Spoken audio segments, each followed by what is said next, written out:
आजकल new technology है DMIT, डर्मेटोग्राफिकल multiple intelligent test. इससे बच्चों की जो इनिशियल स्टेज में पूरे ब्रेन की स्टडी हो जाती है।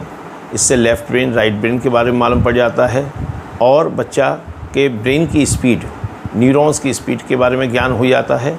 ये बहुत ही रीसेंट टेक्नोलॉजी है, साइंटिफिक टेक्नोलॉजी है।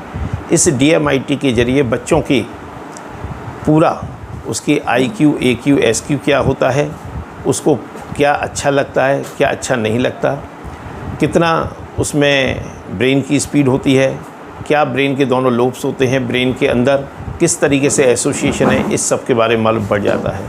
इसके मालूम होने के बाद बच्चे के बारे में असेसमेंट हो जाता है कि उसकी वीक पॉइंट क्या है, स्ट्रेंथ पॉइंट क्या है। इनके बाद बच्चों के लिए एक प्रोग्राम होता है mid brain activation, third eye activation, जिसमें कि हम बच्चों को ब्रेन डिम, ब्रेन त्राटक, ब्रेन डांस, अल्फ़ा मेडिटेशन कराते हैं। इसकी मदद से बच्चों का कंसंट्रेशन है, बच्चों की मेमोरी है, वो काफ़ी इम्प्रूव हो जाती है। इस न्यू टेक्नोलॉजी के आधार पर हम कह सकते हैं कि बच्चे को किस तरीके से अच्छा एजुकेशन दी जा सकती है। बस यही मेरी शुभकामना है। ये रिपोर्ट होती है वो इस टाइप की होती है, DMIT, डर्मेटोग्राफिकल मल्टीपल इंटेलिजेंट टेस्ट। इसमें बच्चे का पूरा असेसमेंट हो जाता है।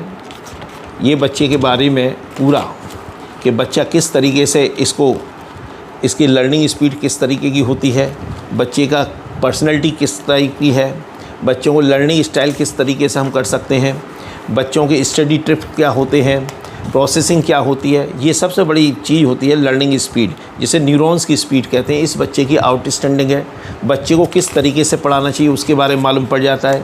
ब्रेन के पांचों लोब्स किस तरीके के हैं, बैलेंस है या नहीं है, IQ, AQ, SQ, CQ किस तरीके से है, उनके इंटेलिजेंट मल्टीपल इंटेलिजेंस के बारे में मालूम पड़ जाता है।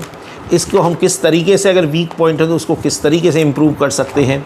इसके बाद बच्चे को कौन कौन से कैरियर सिलेक्शन के लिए सब्जेक्ट की आवश्यकता पड़ती है वो उसके बारे में मालूम पड़ जाता है। बच्चे किस कंपनी में कैसा काम करेंगे उसके बारे में मालूम पड़ जाता है ये। और बच्चे को करिकुलर एक्टिविटी कौन सी लेनी चाहिए, इस तरीके से ओवरऑल डेवलपमेंट बच्चे के बारे में मालूम हो जाता है। ये इसकी खासियत होती है DMIT टेस्ट। आप चाहें तो क्वालिटी क्लासेस में आकर के, जो सेक्टर 45 में है, बहुत सारे बच्चे यहाँ आते हैं DMIT टेस्ट कराने के लिए। तो आप भी अपने बच्चे का DMIT टेस्ट और मिड ब्रेन एक्टिवेशन की क्लासेस करा सकते हैं। धन्यवाद।